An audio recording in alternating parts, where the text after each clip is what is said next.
Je suis pas sûr, moi, hein. Ce truc-là, moi, j'aurais préféré avoir deux procès distincts, mais clairs, voilà. On ne mélange pas tout. Et la deuxième, c'était la première histoire, à la base, c'était que j'avais agressé une personne parce qu'elle m'a voulu m'interdire de publier une vidéo où je disais qu'à la maison de santé de Dunia, ils ne prenaient pas les handicapés, vu que je suis handicapé, comme me demandaient d'aller ailleurs, quoi, voilà.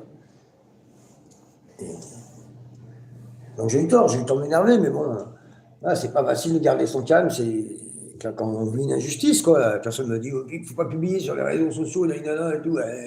Ah, moi j'ai serré, j'ai appelé tous les mois pour avoir un médecin, on me dit tout le temps, oui, on vous rappellera.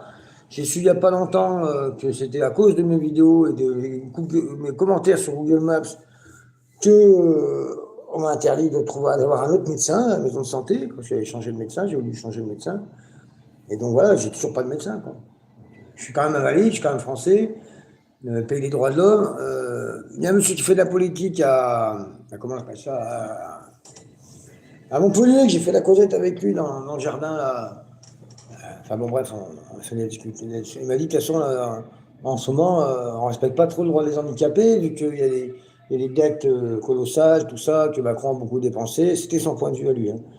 Mais que voilà, il a été obligé d'interférer pour qu'une personne qui est handicapée, voilà, puisse garder son allocation en étant handicapé, parce que bah voilà, ils avaient moi ce que j'ai une case et que bah, du coup ils ont enlevé.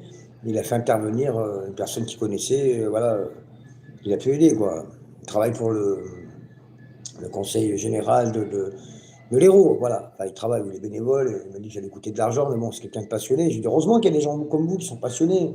Je ne vais pas demander de quel parti il était, mais voilà, moi, mon beau-père, quand j'étais petit, il allait coller des affiches pour les élections. C'était, voilà, tu m'as payé, hein. Ben, on se trouve en garde à vue parce que j'étais chez moi ici, et qu'avant j'avais filmé un monsieur avec son magasin, qui sont venus m'agresser.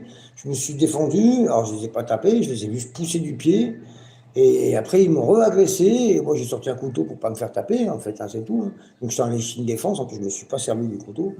Et parce que en plus, ces gens-là avaient une poubelle dans les mains. Et donc du coup, voilà, et après ils sont venus chez moi, ici, là. Il y avait un attroupement, c'était une dizaine de personnes, ils m'ont pris en photo, ils m'ont menacé de mort, j'étais en direct et tout. Et faux témoignage à une nana, le temps qu'ils fassent la causette avec la gendarmerie avant qu'ils soient dispersés, parce que j'appelais pour attroupement, j'étais en direct. Et donc, du coup, voilà, on m'a dit qu'ils enquêtaient encore, d'après je sais plus qui, là, l'ordre des avocats. Qui m'ont dit, ouais, ouais, c'est normal, ils enquêtent, tu vois, ils enquêtent, ils enquêtent. C'était juste une vidéo où on voyait que je poussais un monsieur du pied parce qu'il m'agressait à deux, quoi. Voire trois, un troisième derrière. Donc, tout ça parce que je filmais un magasin, la personne m'a dit, oui, mais euh, c'est pour mes clients, tu comprends, si j'ai plus de clients, qu'est-ce que je deviens? C'est pas interdit de filmer un magasin, j'ai pas filmé des personnes, voilà. Là, il y a des personnes qui passent, déjà, j'essaie de pas les filmer, et combien même, j'enlève la vidéo, quoi. On peut dire les choses calmement, monsieur, j'ai pas envie d'être filmé, pour des raisons qui ne me regardent pas, mais voilà, on n'est pas obligé de m'agresser, quoi. Voilà, voilà, voilà. Après, maintenant, c'est pas moi qui vais aller déposer plainte contre ces gens-là, je crois pas, moi. Ça ne sert à rien, tant que ça dure des années, voilà. Mais bon, voilà, c'est pas. La garde à vue était injustifiée, parce que, voilà, moi, c'est quand même. Il y a eu un faux témoignage, comme quoi, c'est ce qu'ils m'ont dit les gendarmes, hein, comme quoi j'aurais agressé des gens, nanana, ou j'ai essayé d'agresser des gens alors que je me défendais. C'était. Voilà. Et je suis dans les bottes, hein, je dis la vérité. Et donc, du coup, voilà.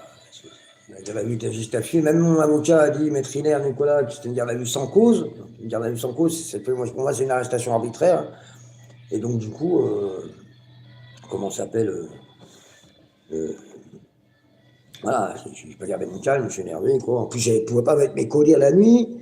Tu ne peux pas aller aux toilettes la nuit. Voilà, donc, bah, alors que tu n'as pas été écroué, quoi. Enfin, bon, bref.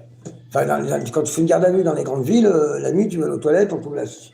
Voilà, tu peux avoir du papier toilette, des choses comme ça. Tu as des toilettes dans la garde à vue, mais tu n'as pas de papier. Donc, voilà. Puis tu peux pas te laver les mains, c'est quand même la base. Quand tu vas aux toilettes, tu te laves les mains après, hein, moi. Voilà. Ah, bah, sur les gens, non, non, je me suis énervé sur les gendarmes, c'est pour ça que j'ai été condamné. Mais parce que j'étais ici, il y avait un attroupement, j'ai appelé les gens, la gendarmerie, ils sont venus, mais c'est moi qui me suis retrouvé en garde à vue. alors qu'il y avait un attroupement.